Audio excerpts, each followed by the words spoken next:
Bem, irmãos, vamos orar por nossa palavra, espero que todos estejam bem. Senhor, obrigado por tua palavra, eu oro em nome de Jesus, te agradecendo por mais um tempo na tua casa, pedimos que o Senhor venha com o teu poder, nos dando sabedoria e entendimento da tua palavra. Capacita-nos, Senhor, em nome de Jesus, amém. Amém, irmãos. Veja, hoje nós vamos entrar numa parte do livro do profeta Isaías. Aí você vai falar, mas pastor, nossa pregação não estava no rei Ezequias? Sim, mas se os irmãos se lembrarem, na época do rei Ezequias, na época do seu pai Amós, o profeta que estava vivo e atuando era Isaías. Os fatos que nós vamos ver agora, que nós vamos começar a estudar, eles são dos capítulos principais do Antigo Testamento, dos capítulos mais importantes. Para vocês terem uma ideia, 3 escritores diferentes narraram os fatos que nós vamos citar. Quem foram eles? O profeta Isaías, o escritor do livro dos reis de Israel e o escritor do livro de Crônicas, que muitos imaginam que deve ter sido Esdras. Os fatos narrados aqui, alguns trechos que nós vamos ver, vão acabar se repetindo. Porém, como nos evangelhos, cada um dos escritores deu uma ênfase. E esse capítulo aqui é muito importante. Deixa eu relembrar o quadro. Qual é a história aqui? Acas, o pai do rei Ezequias, foi um dos piores reis de Israel. Aí Acas morre, Ezequias, muito jovem, é coroado rei, mas Ezequias já vinha como príncipe regente. Desde a época em que ainda o reino de Israel existia. Aí o que vai acontecer? João, portão. Aí o que vai acontecer? Os assírios vêm, marcham sobre o reino do norte, Samaria é conquistada e eles levam o povo cativo. Após isso, Ezequias começa uma restauração espiritual em Israel. O pai dele tinha fechado o templo. Todo culto a Deus tinha cessado em Jerusalém. No reino do norte, Samaria já tinha caído. O que Ezequias faz? Antes de começar a mexer administrativamente no reino, ele começa uma reforma religiosa, talvez a mais importante reforma religiosa do Reino do Sul. E aí o que acontece? Ele bota o templo, purifica o templo, limpa de todos os ídolos, ele volta todos os sacrifícios, ele comemora uma Páscoa no 2º mês. Faziam vários anos que a Páscoa não era comemorada. Essa Páscoa, para vocês terem uma ideia da comemoração dela, em vez de ela ser comemorada em 7 dias, ela foi comemorada em 14 dias. O povo estava tão avivado, o povo estava tão empolgado, que eles comemoraram por mais uma semana a Páscoa. O rei Ezequias abre as fazendas, o recurso financeiro do reino, para abençoar o povo, e o povo volta para casa e começa uma purificação nas suas casas. O que o povo começa a fazer? Começa a quebrar os ídolos, começa a acabar com os altares de adoração, começa a destruir tudo que é impuro. Judá passa por uma purificação espiritual. E aí, a narrativa bíblica continua. Gente, tudo restaurado, tudo bem, todo mundo obedecendo, todo mundo servindo a Deus. Não dá, Erasmo, vou aqui. Todo mundo servindo a Deus. E aí o que acontece? Vamos ler Isaías 36, versículo 1. Diz assim: E aconteceu no ano 14º do rei Ezequias, que Senaqueribe, rei da Síria, subiu contra todas as cidades fortificadas de Judá e as tomou. Então o rei da Síria enviou a Rabsaque, de Laquis a Jerusalém, ao rei Ezequias, com um grande exército. E ele parou junto ao arqueduto do açude superior, junto ao caminho do campo do lavandeiro. Então saíram a ter com ele Eliaquim, filho de Ilquias, o mordomo, e Sebna, o escrivão, e Joá, filho de Asaf, o cronista. Até aqui. Vamos fazer uma pausa. Olha que interessante, a Síria tinha acabado de tomar Israel. Por que tomaram Israel? Porque Israel desobedeceu. Israel foi para a idolatria. Lembra do culto falso em Betel, em Berseba? Samaria, capital de Israel, foi destruída. Foi erradicada com raiz e tudo. Qual o motivo? Desobediência. Quem destruiu Israel? O exército assírio. Quem foi o comandante? Senaqueribe. Começou com um comandante, depois mudou de governo, mas ele deu a continuidade. Desobediência no norte, grava isso. Obediência total no sul. O que acontece? O mesmo exército assírio vem, toma 46 cidades fortificadas, 46, e cerca Jerusalém. Por quê? Porque o rei Ezequias parou de pagar tributo para a Síria. Aí você para e olha e fala, pastor, não entendi.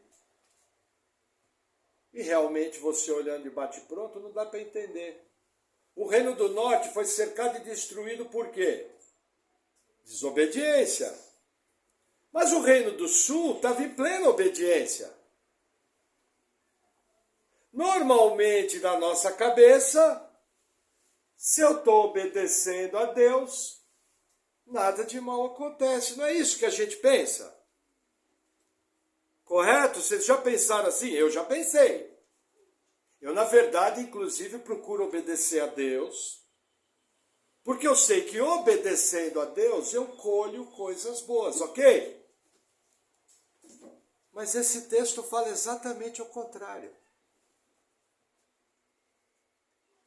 Ezequias obedeceu, Ezequias parou de pagar tributo, Ezequias rompeu com o maligno, Ezequias purificou o templo, Ezequias voltou à comemoração da Páscoa, e aí o que acontece? Perde 46 cidades fortificadas.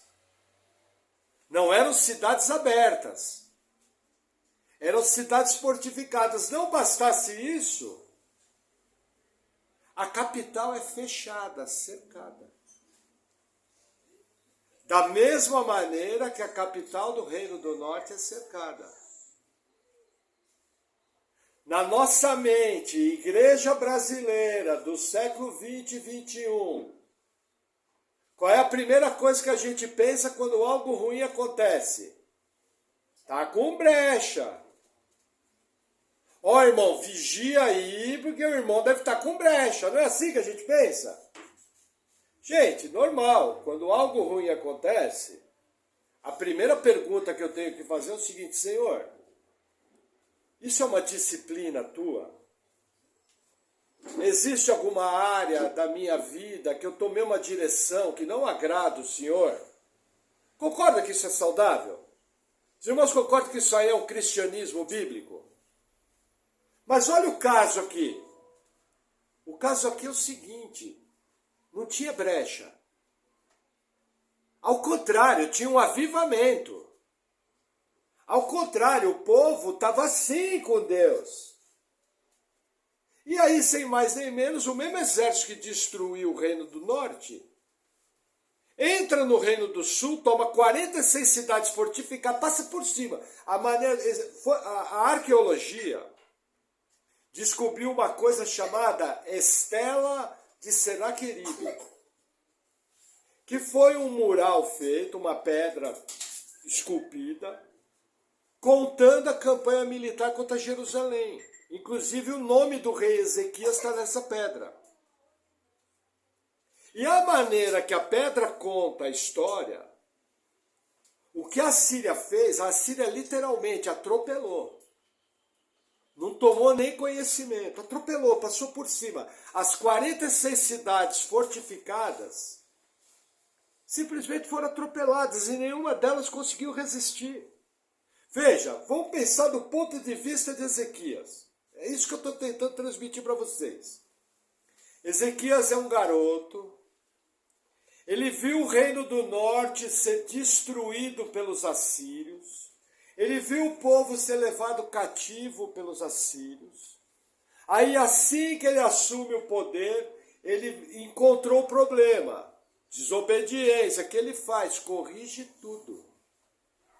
Organiza tudo, restaura tudo.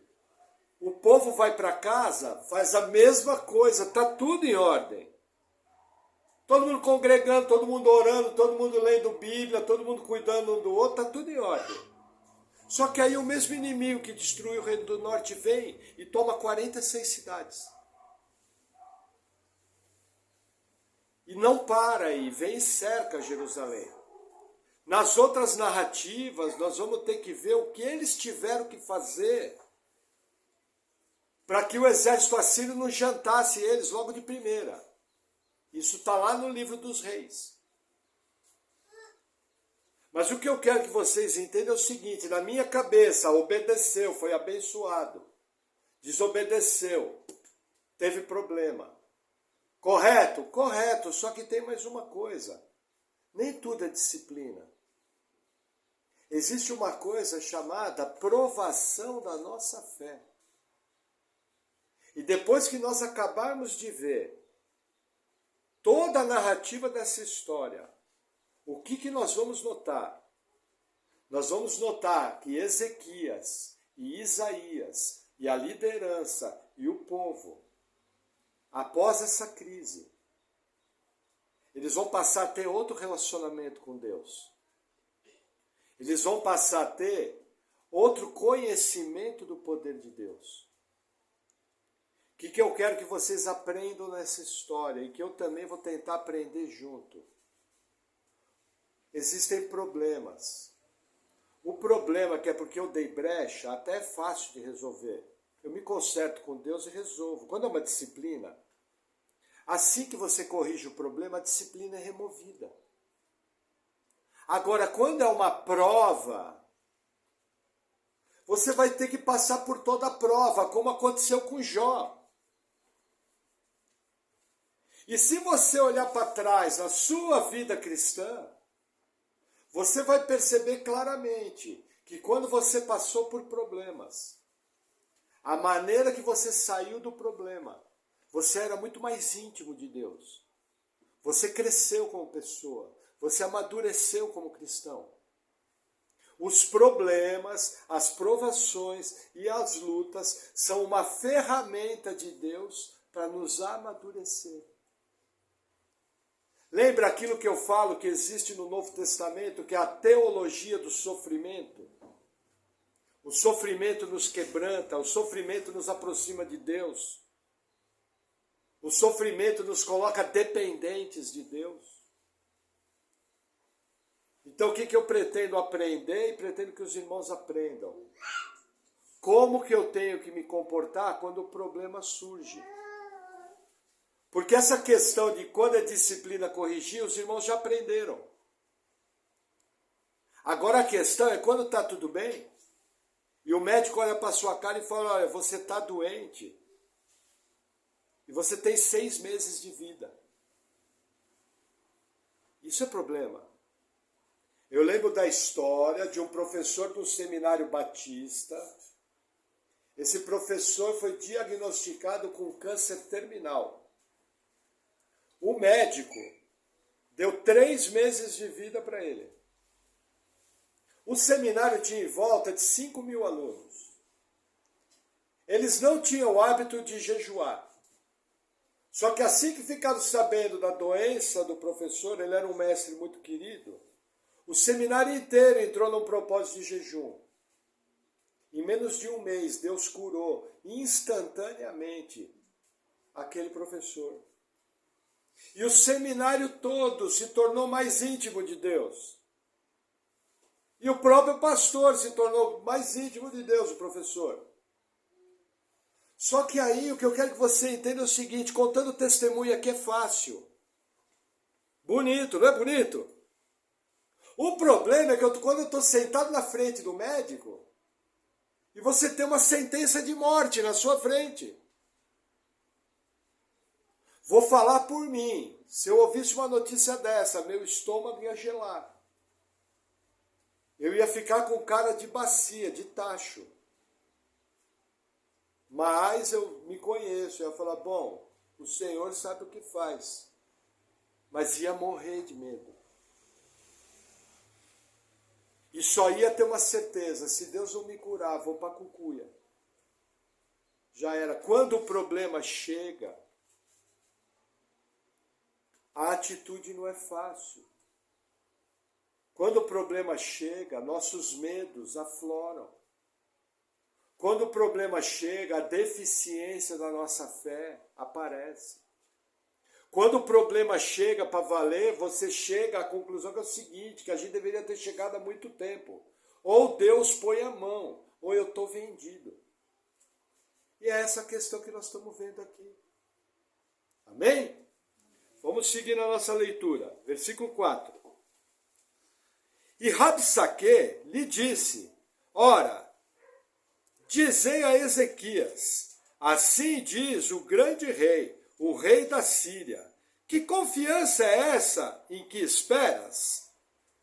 Bem posso eu dizer, teu conselho e poder para a guerra são apenas vãs palavras. Em quem, pois, agora confias, que contra mim te rebelas? Eis que confias no Egito, aquele cajado de cana quebrada, o qual, se alguém se apoiar nele lhe entrarão pela mão e a furará. Assim é Faraó, rei do Egito, para com todos os que neles confiam. Vou fazer uma pausa aqui. Quem é Rabsaque? Rabsaque é um título. Nós não sabemos o nome desse camarada. Rabsaque é título. Ele podia chamar João, podia chamar Mateus, podia chamar Pedro. Entendeu? Só que esse camarada é o orador oficial do exército assírio. É um camarada culto, é um camarada inteligente, é um camarada que fala muito bem. Nós vamos ver à frente que ele é um grande argumentador. E já logo no começo, olha o que ele faz, são coisas que a gente não nota. Ele não chama Ezequias de rei. Ele já começa tratando, esnobando. Ele chama Ezequias pelo nome, Ezequias. Qual é o correto? Qual é a praxe de quem respeita? Ó, rei Ezequias. Então o que a gente vê?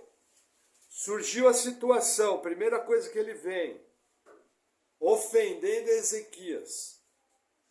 Segunda coisa que ele vem, ele afronta, ele fala, em quem que você está confiando? Tudo isso que você está falando para o povo ficar fechado é só palavra. Vou traduzir para os dias de hoje. Olha, esse Deus que você confia só de palavra. Porque ele não vai te livrar. É isso que Rabsaque está falando. Rabsaque aqui é um ser humano muito competente, muito culto, mas que está fazendo o papel de porta-voz do diabo. Veja, quando a gente fica doente, quando a gente tem um problema na família, não vem dúvidas na sua mente? Na minha vem. Aí eu pergunto, essa dúvida vem do Espírito Santo? Não, o Espírito Santo habita em nós para fortalecer. Se ela não vem do Espírito Santo, ela tem duas origens. Uma é na minha mente carnal, normal, e a outra são as acusações do diabo. Quando vem um problema, a gente é afrontado, falando, ó, você está ferrado. A coisa vai dar errada. Agora vamos ver se você confia mesmo em Deus ou é só palavra vazia. Percebe o que está em jogo aqui? É o que acontece conosco hoje. O rei Ezequias está sendo afrontado. Só que pense num homem que estava buscando a Deus. Gente, você ser afrontado porque você está errado é fácil. A questão é você ser afrontado buscando a Deus e fazendo tudo certo. Se a fé dessa pessoa não for firme, essa fé vai desabar. Porque aquele problema vai testar a base da fé, vai testar a raiz da fé. Porque você servir a Deus em festa, em churrasco, comprando carro, comprando casa, indo viajar de férias, é fácil. Agora, quando vem o problema, nós somos afrontados. E normalmente o diabo, inclusive, usa pessoas, tipo assim, ué, mas você não serve a Deus? Não é você que vive falando que Deus é bom, que Deus fez um monte de milagre, que Deus mudou sua vida. Onde que está o teu Deus? Às vezes as pessoas não falam isso, mas pensam. Ou às vezes elas na entrelinha vêm e te afrontam. Ué, o crentinho tá com medo.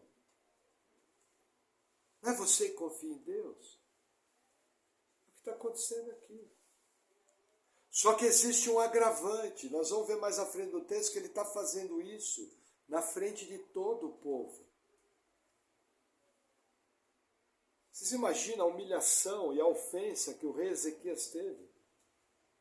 O camarada que foi usado por um dos maiores moveres de Deus da história do Antigo Testamento, sendo afrontado por um ímpio, por um incrédulo, por um endemoniado.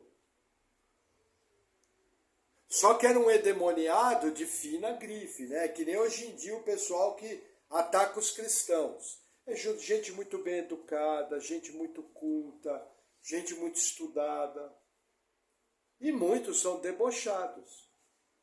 Existem alguns que mantêm o respeito, a gente não pode colocar. Mas muitas vezes até os nossos parentes, os nossos amigos, quando nós passamos por problemas, às vezes eles não verbalizam isso. Mas você vê na cara da pessoa, tipo a pessoa, mas onde é que está o teu Deus? Percebe? Vamos avançar mais um pouquinho, versículo 7. Porém, se me disseres, no Senhor nosso Deus confiamos, porventura não é esse aquele cujos altos e altares Ezequias tirou, e disse a Judá e a Jerusalém, perante este altar adorareis? Ora, pois, empenha-te com meu senhor, o rei da Síria, e dar-te-ei 2.000 cavalos, se tu puderes dar cavaleiros para eles. Como, pois, podereis repelir a um só capitão dos menores servos do meu senhor, quando confias no Egito por causa dos carros e cavaleiros? Agora, pois, subi eu, sem o Senhor, contra essa terra, para destruí-la. O Senhor mesmo me disse, sobe contra essa terra e destrói-a. Olha que interessante, aqui tem muita coisa. Veja, a questão do rei do Egito é o seguinte, havia uma espécie de acordo extraoficial entre o Egito e Judá. A Síria, quando marchou, veio marchando, entrou pelo norte, entrou pelo litoral, entrou pelo outro lado, e aí o que eles estavam tentando fazer? Cortar a ligação entre Egito e Judá. Porque eles sabiam que se cercasse Judá inteiro, acabou, não tinha como resistir. E aí, quando ele chama o rei do Egito de uma cana quebrada, qual é a figura que ele está usando? Na beira do rio Nilo tinha uma espécie de junco. Aquele junco era bonito de ver, parecia forte, mas quando você quebrava ele, ele partia que nem um palito de dente. E além de tudo, espetava a mão. O que ele estava falando? Ó, o que você está confiando vai quebrar tudo. Não bastasse isso, ele começa a falar de cavalos. Israel e Judá não criavam cavalos. Portanto, eles não tinham cavalaria. Ah, pastor, o que quer dizer isso? A cavalaria era a maior tropa que tinha na época. O grande diferencial do exército assírio era a sua grande cavalaria.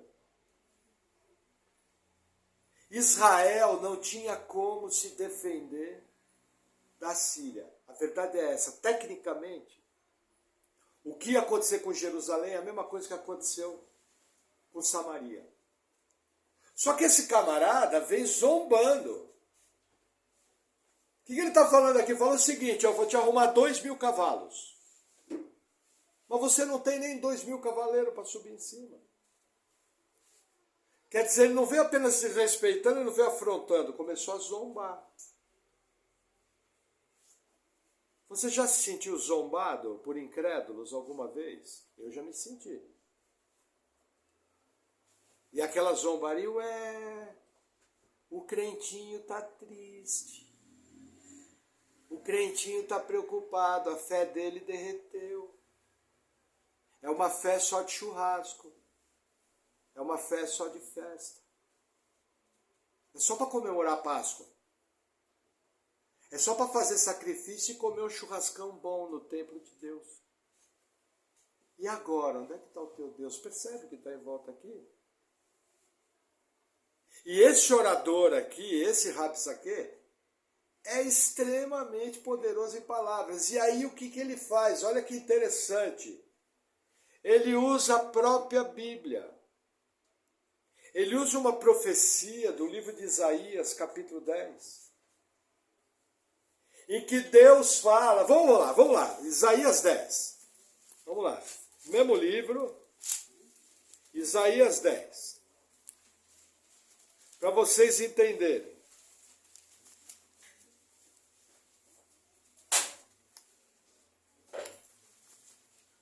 Tá, pera lá, tá aqui. Isaías 10, versículo 5. Olha o que diz. Ai da Síria, a vara da minha ira, porque a minha indignação é como o cajado nas suas mãos. Enviá-la-ei contra uma nação hipócrita, e contra o povo do meu furor lhe darei ordem, para que lhe roube a presa, e lhe tome o despojo, e o ponha para ser pisado aos pés, como a lama das ruas. Até aqui, vamos voltar no 36. Voltam lá e eu vou explicar o que está acontecendo aqui. Essa profecia aqui foi dada mais de 20 anos antes. Esse camarada, além de ser um grande orador, além de ser um cara inteligente, conhecia a Bíblia.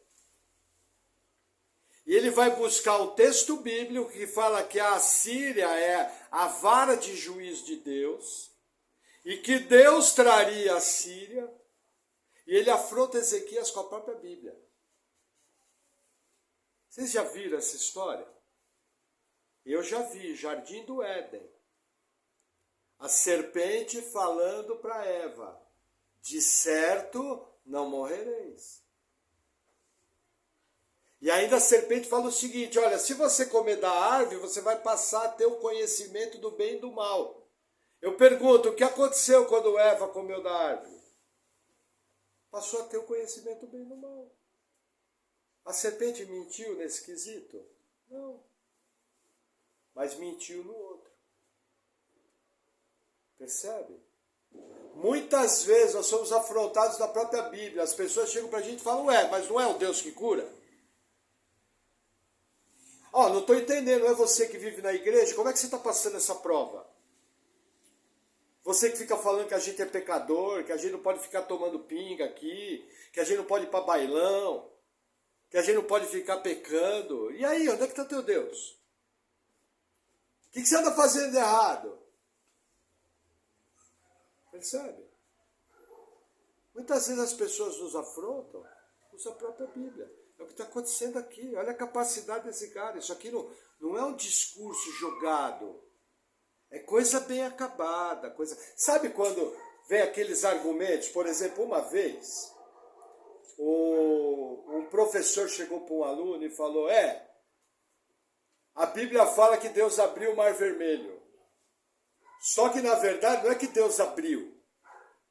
Na verdade, é que tinha umas maré muito baixas, e a maré abaixava tanto, que o povo atravessou o Mar Vermelho com a água no joelho. Só que no meio dos alunos, tinha um aluninho bem esperto.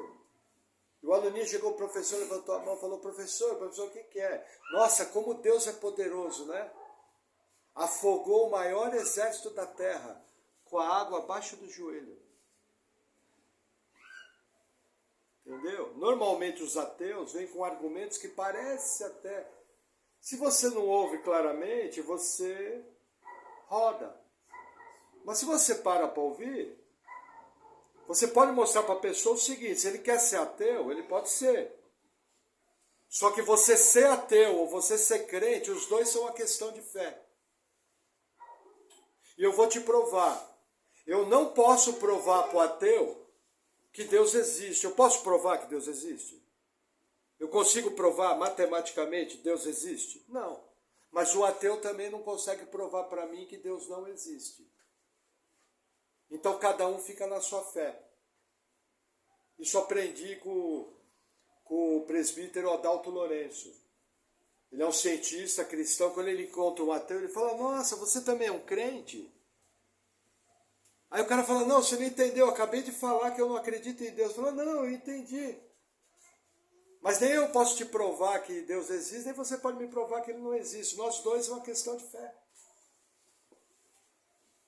Então quando chegam essas afrontas, em que inclusive as verdades da palavra são questionadas, é aí que a questão da sua fé funcionar na prática. Fala, olha, Senhor, eu não estou entendendo bem o que está acontecendo. Mas eu te amo, eu confio em ti e vou permanecer firme. Embora eu não esteja entendendo, me ajuda. E aí vou falar uma frase minha, tá? Porque eu estou com medo. Eu estou assustado.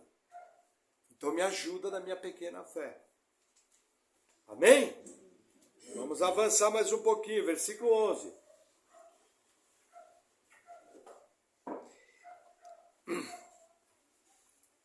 Então disseram Eliaquim, Sebna e Joá a Rabsaque, pedimos que te fales aos teus servos em siríaco, porque bem o entendemos, e não nos fales em judaico, aos ouvidos do povo, que está sobre o muro. Rabsaque, porém, disse, porventura mandou-me o meu senhor ao teu senhor e a ti, para dizer essas palavras, e não antes aos homens que estão assentados sobre o muro, para que comam convosco o seu esterco e bebam a sua urina. Olha o que ele está falando aqui. O que os comandantes de Judá falam? Ó, fala em aramaico, que era a língua comum do povo assírio. Só que esse camarada aqui era poliglota, ele sabia falar hebraico. E ele está falando em hebraico para o povo ouvir. E sabe o que ele está falando para o povo? Que se o povo não se render, eles iam comer o próprio esterco e a própria urina. Aí eu fui pesquisar essa passagem aqui. Diz que os termos que ele usou no original em hebraico é bem mais ofensivo que esterco e urina. Então imagina o que esse camarada falou na frente de todo o povo. O tamanho da afronta que ele fez. Jogou com todas as letras. Olha, eu vim aqui para falar para o povo. E aí, qual que era a intenção dele? Olha o que o versículo 13 fala. Olha que barato. Rabsaque, pois, se pôs em pé e clamou em alta voz em judaico e disse, ouvi as palavras do grande rei, do rei da Síria. Assim diz o rei, não vos engane Ezequias, porque não vos poderá livrar. Nem tampouco Ezequias vos faça confiar no Senhor, dizendo, infalivelmente nos livrará o Senhor, e essa cidade não será entregue nas mãos do rei da Síria. Não deis ouvidos a Ezequias, porque assim diz o rei da Síria, aliai-vos comigo, e saí a mim, e coma cada um da sua vide e da sua figueira, e beba cada um da água da sua cisterna, até que eu venha e vos leve para uma terra como a vossa, terra de trigo e de mosto, terra de pão e de vinhas. Vamos fazer uma pausa aqui. No versículo passado, quando Rabsaque usa a Bíblia, ele também fala mais uma coisa. Ele fala, olha, Deus mandou eu vir aqui porque você removeu todos os altos de adoração. Lembra dos altos? Só que o que Rabsaque não sabia era que os altos era proibido. E o que Ezequias fez foi algo bom. Na cabeça pagã idólatra de Rabsaque, ele não podia ter removido os altos. Porque na cultura pagã, os demônios que são adorados no paganismo não necessitam ser adorados em um só lugar. Então o que Rabsaque fez? Rabsaque veio e falou uma mentira. E acusou Ezequias das suas boas obras. Ué, não é você que vive orando? Não é você que vai todo dia para a igreja? Como que Deus está bravo com você? Estão entendendo o que está acontecendo? E nessa passagem aqui, ele faz mais uma afronta que você não percebe. O que ele está falando aqui? Deixa eu traduzir. Ele está falando para o povo, olha, se rende para mim, vocês vão permanecer na terra, vocês vão comer das suas vinhas, vocês vão beber água da sua cisterna, vocês vão comer do que vocês plantaram.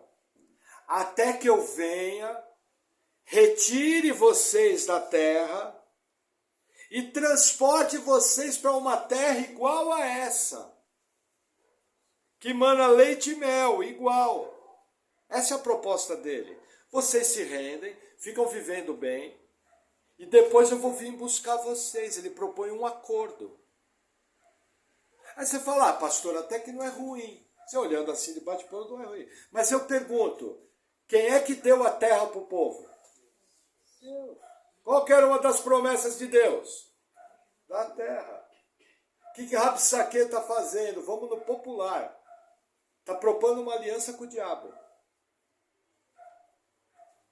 Está falando para o povo, ó, vocês cedem, vocês abrem mão da promessa de Deus, vocês abrem mão da bênção que Deus te deu e faz acordo comigo. Gente, no meio dos problemas, pode surgir um caminho fácil. Vou dar um exemplo, problema econômico, fiquei sem dinheiro. De repente aparece uma proposta desonesta.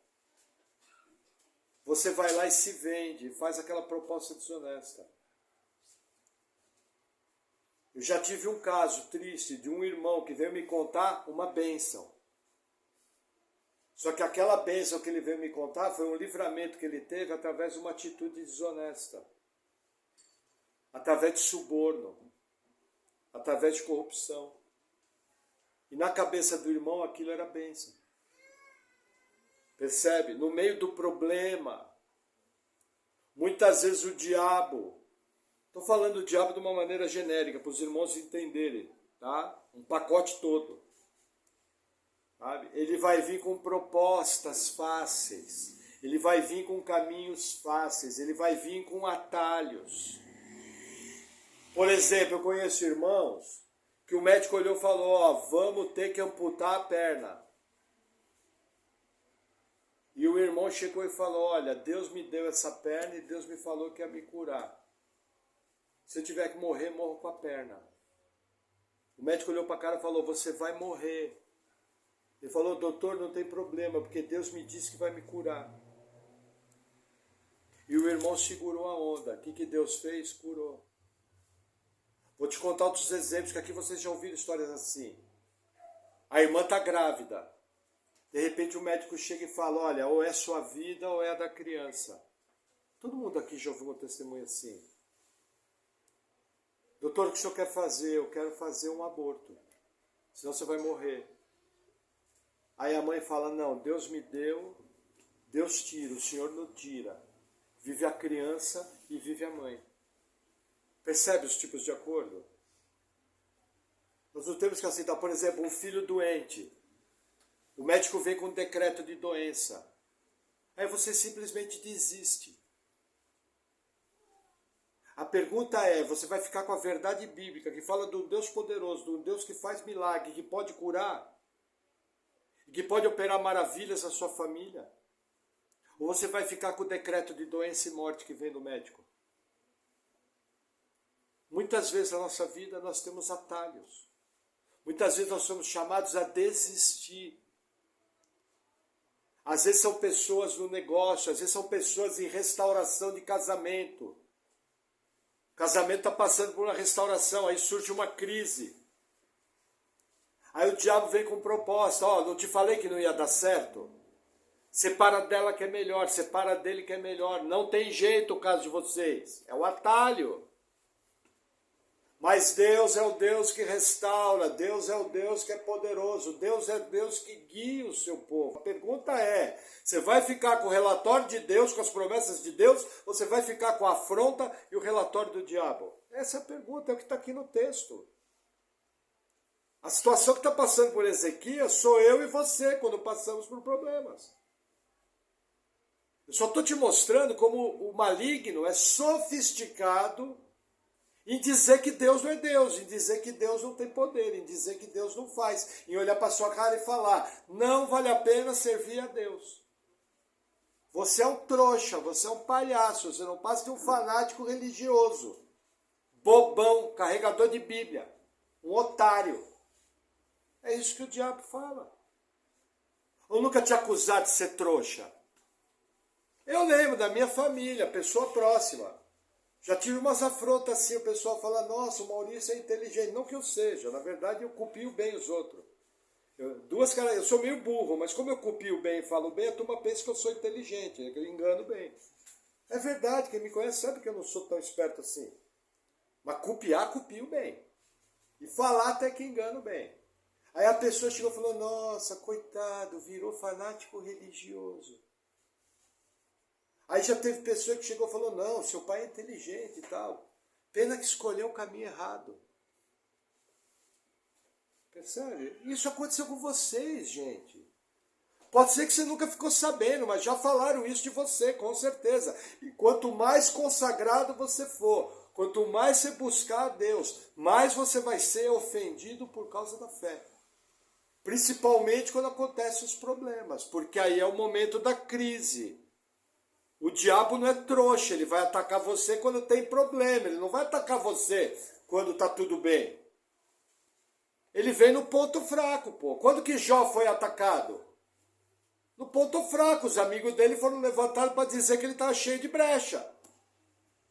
E na verdade Jó estava muito bem, né? Tinha morrido todos os filhos, tinha perdido todos os bens, estava cheio de ferida. E estava tão bem de saúde que ele raspava as feridas com um pedaço de tijolo. E os caras olhando na cara dele e falando, ô mano, você tá cheio de brecha, hein? Precisa vigiar, precisa fazer uma campanha lá na igreja, hein, tio? Não é o que falaram para Jó? E Jó tinha brecha? Era uma prova. Graças a Deus que é exceção, porque eu acho que eu não aguentava metade do que Jó aguentou. Ó, tô sendo otimista metade, hein? Já pensou você ir no enterro de todos os seus filhos? De uma vez só? Já pensou que cena bonita? Uma cova aberta do lado da outra? E você enterrar um por um? Sem um tostão no bolso porque roubaram você? Percebe? Que existem provas que são extremamente difíceis. Qual é o nosso papel? Quando a gente vê um irmão numa prova, a gente tem que dar uma palavra de ânimo, a gente tem que orar pelo irmão. Senhor, não deixe ele desfalecer. Fortalece ele, dá graça, você tem que estar do lado, você tem que suprir, você tem que procurar ajudar. Isso aí é de muita serventia. Amém? É o que nós vamos ver nos textos mais à frente. E aí vamos avançar para o fim. Versículo 18. Me perdi mais. Ó.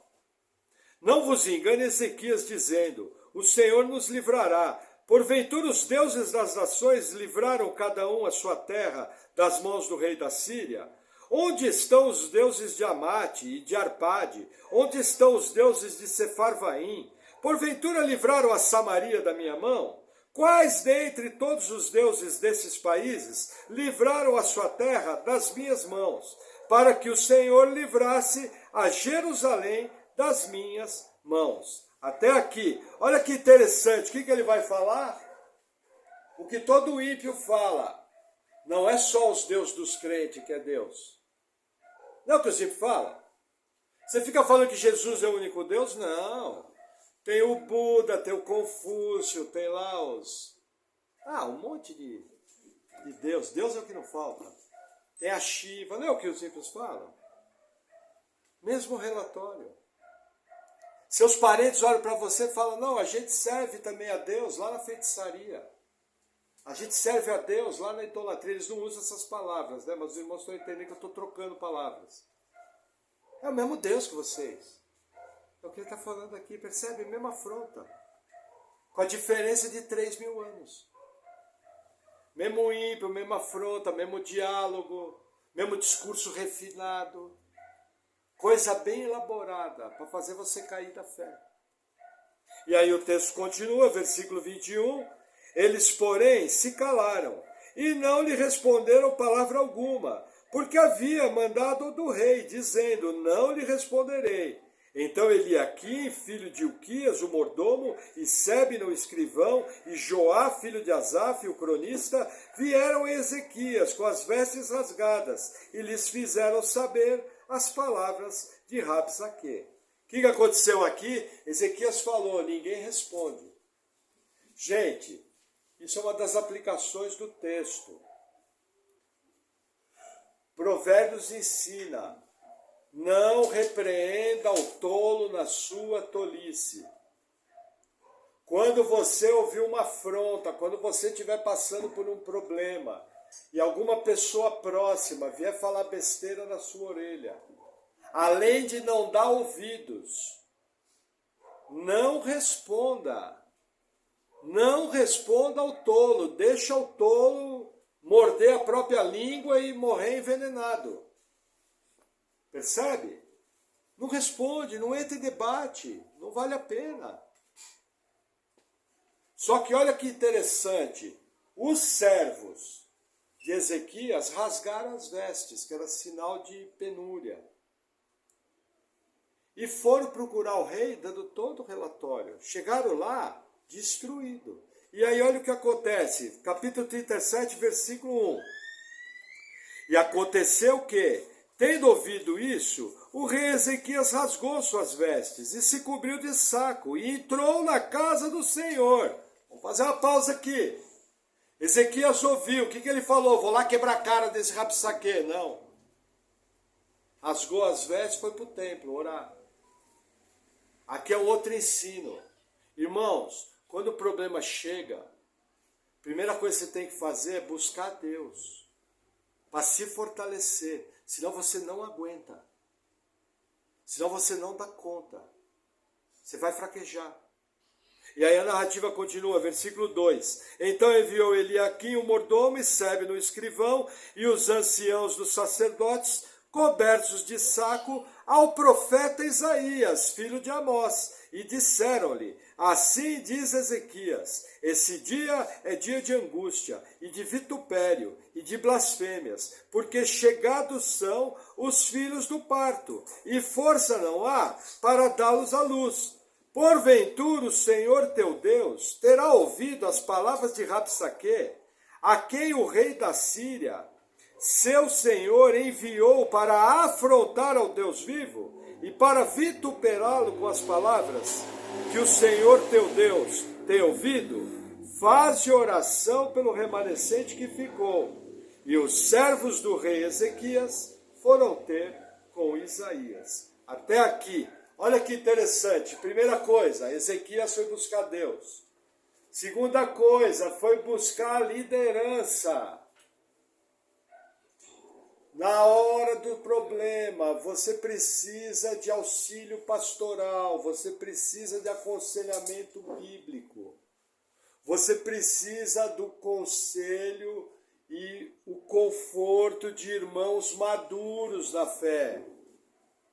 Você precisa de gente que busca Deus. Você precisa de gente que já passou por provas. Você precisa de gente que já viu Deus operar, que conhece os testemunhos da grandeza de Deus. Por isso nós somos igreja. O que o mundo ensina? O mundo ensina exatamente o contrário. Ninguém tem nada a ver com os seus problemas. Aguenta quieto aí e se vira sozinho. Não é isso que o mundo ensina. Cada um cuida dos seus problemas. Isso não é cristianismo. Então aprenda essa última lição. Na hora do problema, buscou a Deus. Segunda coisa, buscar a liderança da igreja e buscar irmãos maduros. Porque você vai precisar ser acompanhado. Qual que é o erro das pessoas? Enfrenta o problema sozinho, a barra pesa e muitos naufragam na fé. Amém? Outro ensinamento que eu também queria falar, já encerrando. Veja, mesmo sem brecha, mesmo sem coisa errada, problemas podem acontecer. A regra é essa? Não, em geral não, mas pode acontecer. O fato de você ter problemas não quer dizer que tem coisa errada. Outra coisa importante, é imprescindível você entender que existem problemas que são tão grandes, que assim que eles chegam, eles dão uma paralisada na sua vida. É como se um lutador peso pesado de boxe viesse e desse uma bendada no seu nariz. O que vai acontecer? Vou dizer o que aconteceu comigo. Eu ia dormir uma meia hora no chão. Existem problemas que são uma pancada. Existem problemas que demoram para me assimilar.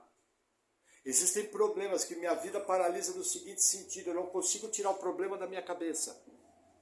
Eu não consigo parar de pensar na solução. Porque o problema é grande demais. Quando isso acontecer, lembra do conselho. Primeira coisa, examina a vida.